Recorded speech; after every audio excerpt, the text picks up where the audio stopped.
Le SAPS de l'UQAR offre à ses étudiants un grand choix d'activités différentes qui leur permettent de les garder actifs et en santé. Cette analyse permettra de faire ressortir les forces et les faiblesses du service, les avantages concurrentiels ainsi que les problèmes à résoudre pour permettre une amélioration du service offert aux étudiants. Pour ce qui est de l'environnement de service, celui-ci permet de construire une expérience client. En fait, les étudiants qui sont inscrits à l'UQAR auront tendance à s'inscrire aux activités sportives du SAPS puisqu'ils sont déjà sur place. Un sentiment d'appartenance peut donc être développé. Aussi, l'apparence physique est très importante pour le client ainsi que le service donné par les employés pour contribuer à enrichir son expérience. On peut donc retrouver un professionnel à temps plein pour répondre aux questions et venir en aide aux besoins.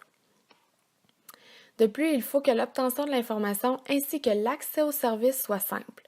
Pour une personne qui n'est jamais allée à la salle d'entraînement, par exemple, aura de la difficulté à se rendre au point de service puisqu'il y a présence de plusieurs points de contact. On peut voir entre autres la réception, le guichet étudiant, la salle d'entraînement et finalement, si elle veut un casier, elle doit payer celui-ci au bureau du SAPS. Voici les principaux éléments du design dont le client s'aperçoit lors de l'accès au service.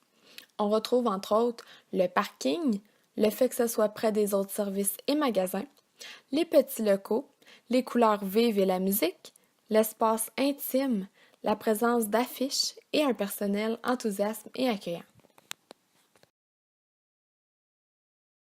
On peut maintenant analyser le comportement du client. En ce qui concerne l'interaction de service, la première chose que le client va faire, c'est garer sa voiture dans le stationnement. Ensuite, il se rend au guichet étudiant pour le paiement. Il devra faire son abonnement à la salle d'entraînement pour remplir certains documents. Par la suite, il peut aller au vestiaire pour se changer. Il devra s'identifier à la salle.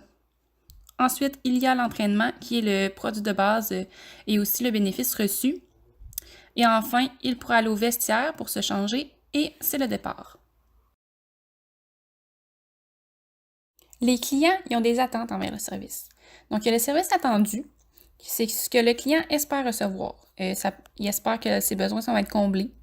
Il espère aussi que les équipements vont être fonctionnels, du personnel compétent, tout en gardant en tête ce qui est possible d'offrir pour ce genre d'entreprise. Il y a aussi le service adéquat, qui est le niveau de service minimum qu'il accepterait d'avoir sans qu'il soit insatisfait.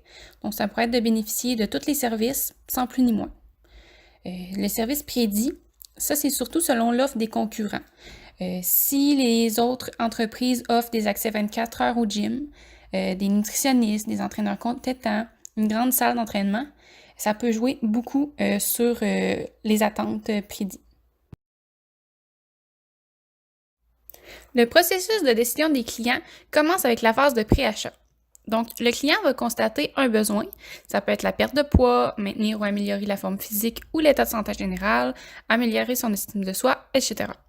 Ensuite, il va avoir la recherche d'informations. Donc, il peut se rendre sur le site web du SAPS, regarder les brochures, aller sur la page Facebook. Et ensuite, l'évaluation des alternatives.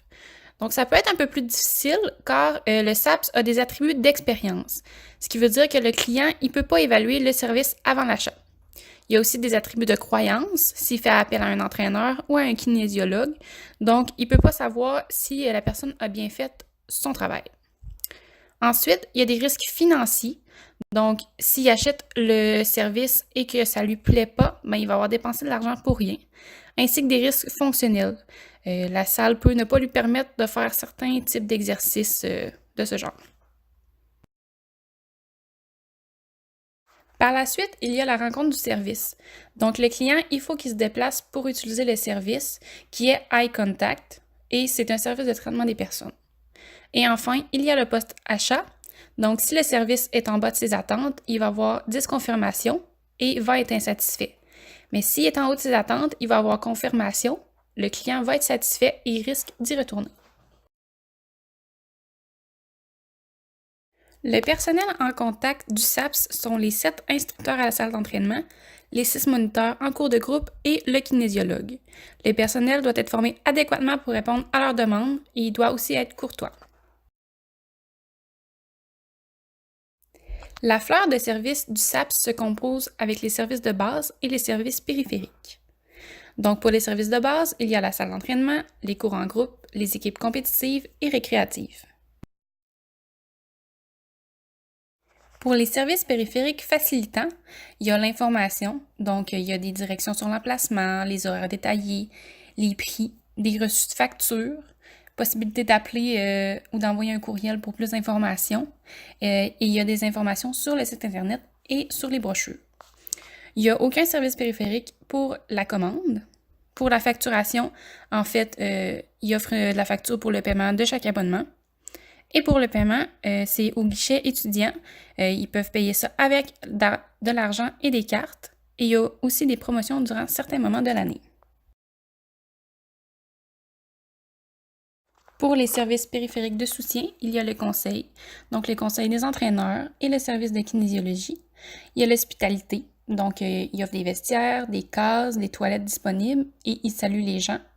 La sécurité, il y a le parking, les cases et les vestiaires, des installations sécuritaires et il y a du nettoyage des installations. Et pour les exceptions, ils offrent une politique de remboursement. Le SAPS offre un portefeuille de plusieurs services.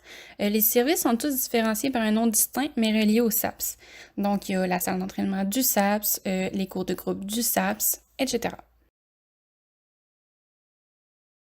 Concernant le développement de nouveaux services, le SAPS aimerait agrandir son offre de services, mais il n'y a rien d'établi pour le moment.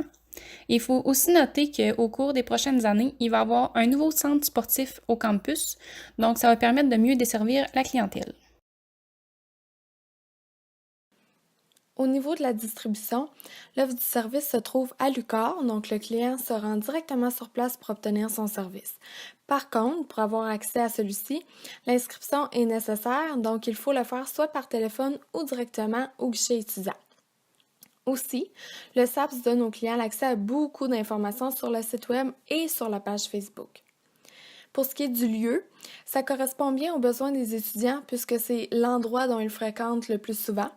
Par contre, au niveau de l'horaire, on peut dire que c'est pas adapté puisque les heures d'ouverture se situent autour de 7h à 19h et elle n'est pas ouverte la fin de semaine ni durant les congés scolaires et la période estivale. Pour ce qui est du modèle d'affaires, le but principal du SAPS est d'offrir l'opportunité de s'entraîner à bas prix. Comme on peut le voir dans le tableau dans la présentation, tous les prix sont reliés à la salle d'entraînement. Il est aussi possible de voir que les prix sont relativement bas. Comme nous a mentionné Caroline, la responsable du SAPS, le but est d'offrir des services reliés à l'entraînement à un faible coût et avec un niveau de service limité. Comme on peut le voir dans le tableau, le SAPS offre différents prix selon le statut de la personne et aussi le temps d'entraînement désiré. Il est donc essentiel de faire une comparaison avec les prix des concurrents. Voici donc un bref comparatif des principaux concurrents dans le secteur des centres d'entraînement dans la région de Québec. Comme on peut le voir dans le tableau a été fait selon les tarifs réguliers. Puis, l'UQAR se situe en troisième position avec 270 $. Le premier étant le World Gym à 131,88 $, suivi de peu par Econo Fitness à 155,75 $. On peut quand même voir qu'il y a une grosse différence entre le premier et le dernier. Donc, le premier, le World Gym 131,88 $, puis le dernier étant Nautilus Plus à 649,74 $.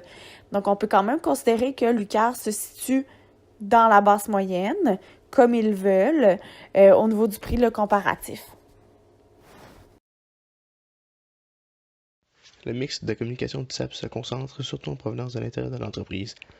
Ceux-ci sont d'abord divulgués par l'entremise des canaux de service qui correspondent aux employés de contact, donc Caroline et les employés du gym et du SAPS, et à travers les locaux et l'équipement à l'aide d'affiches, de brochures et de panneaux d'information. Puis, il y a les canaux marketing. On parle entre autres de la publicité à l'UQAR, de la relation publique avec les kiosques d'information à l'habitation, du marketing direct et du site web du SAPS sur le site de l'UQAR. Il y a aussi le marketing en ligne qui comprend les différentes pages des réseaux sociaux du SAPS et de l'UQAR, de la promotion des ventes qui se font surtout à l'aide de tarifs privilèges et lors des ventes. Finalement, les messages en provenance de l'extérieur de l'entreprise se font principalement par le bouche-à-oreille entre les étudiants.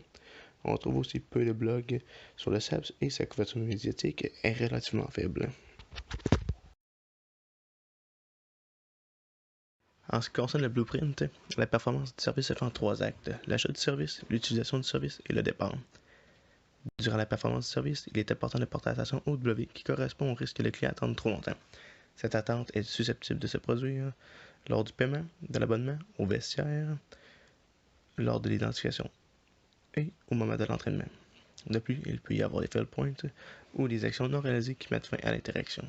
On peut retrouver ces fail points lors du paiement, de l'abonnement ou lors de l'identification. Pour ce qui en est de la gestion de la relation client, le SAPS utilise une technique qui repose sur les bénéfices perçus de la clientèle qui est générée à la fois par le service du SAPS. Le premier bénéfice perçu est le bénéfice relationnel. Ça, c'est la confiance entre les clients et l'entreprise qui semble être bien établie selon nous. Grâce à cette confiance-là, les clients, ils savent à quoi s'attendre, ce qui aide à éviter plusieurs mécontentements et améliore l'image de la marque. Si on continue ici, on a les bénéfices sociaux.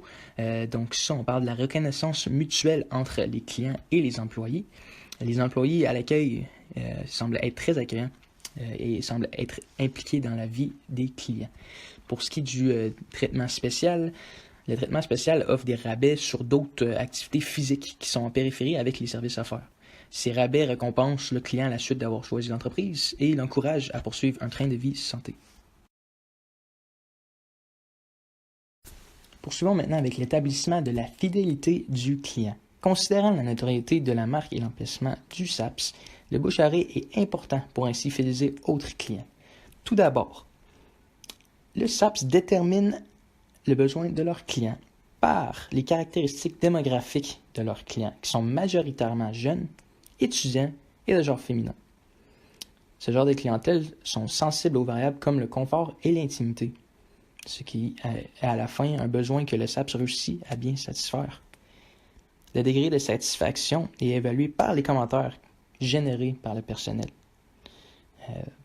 Pour finir, les techniques comme celle du marketing interactif est utilisée par le SAPS pour identifier les clients fidèles et les utiliser comme force de vente. Pour ce qui en est de la réparation des services de l'entreprise, l'objectif du SAPS est de corriger les problèmes, rétablir une relation avec le client mécontent et améliorer la satisfaction. Ils utilisent des stratégies comme la compensation face aux inconvénients que le client peut avoir. Ils utilisent des procédures pour maintenir l'ordre. Un bon exemple serait que les employés informent les dirigeants des plaintes reçues pour qu'ils puissent les gérer. Et pour finir, ils encouragent leurs clients à se plaindre pour pouvoir régler peu importe le problème. Pour établir une mesure de qualité, le SAPS peut se baser sur les 5 dimensions du SERFCAL et interroger ses clients sur ces aspects. D'abord, il y a les aspects tangibles. Le SAPS doit s'assurer que l'équipement et les locaux soient en bon état. Puis il y a la fiabilité. Les services doivent être disponibles et l'équipement fonctionnel. Par la suite, le SAPS doit s'assurer d'avoir une bonne réactivité. Le client doit passer en premier et les recommandations doivent être prises au sérieux. Ces employés doivent aussi inspirer confiance. Ils doivent avoir de bonnes reconnaissances du service, en plus d'être courtois et établir un lien de confiance fort pour fidéliser la clientèle. Finalement, il y a l'empathie. La SAPS doit s'assurer que ses employés développent de bonnes relations avec les clients et personnaliser leurs approches avec chacun d'eux. Pour sa stratégie d'amélioration de productivité, le SAPS doit se démarquer de ses compétiteurs. Pour y parvenir, le SAPS bénéficiera d'ici 2 ans d'un nouveau centre sportif. Ce nouvel établissement lui permettra d'augmenter son offre d'activités sportives par l'entremise entre autres d'un nouveau gymnase et d'un terrain multisport extérieur. Cette nouvelle offre de service attirera sans doute de nouveaux clients, ce qui devrait augmenter ses revenus. Pour conclure, nous avons des recommandations sur l'amélioration de la qualité du service et de la productivité. Pour commencer, nous recommandons que l'entreprise doit continuer à renforcer et à approfondir les relations avec leur clientèle. De plus, nous recommandons que l'aspect traitement spécial doit être plus développé. Ceci dit, les périphériques de services à rabais se doivent d'apporter des bénéfices psychologiques positifs aux yeux des clients. Et pour finir, nous recommandons que l'entreprise approfondisse leur campagne des défis santé. Il serait pertinent d'instaurer une gratuité d'1 semaine pour ainsi inciter les clients à venir essayer les services du SAPS. Pour subvenir aux besoins d'apprentissage continu et de perfectionnement du service du SAPS, il serait pertinent d'élaborer des garanties de service pour ainsi démontrer la vocation que l'entreprise a face au perfectionnement du service. Pour finir, nous recommandons une boîte à suggestions anonyme sur les lieux du service comme mesure de qualité. Cette boîte permettra de récupérer un feedback adéquat qui alimentera l'apprentissage continu de l'entreprise et assurera une continuité face à la qualité. Ce retour sur le service de la part de la clientèle permettra la création d'un benchmark de qualité et de performance. Comprendre pourquoi le client est satisfait ou non permet l'atteinte de l'objectif de mettre en place une culture d'entreprise orientée client.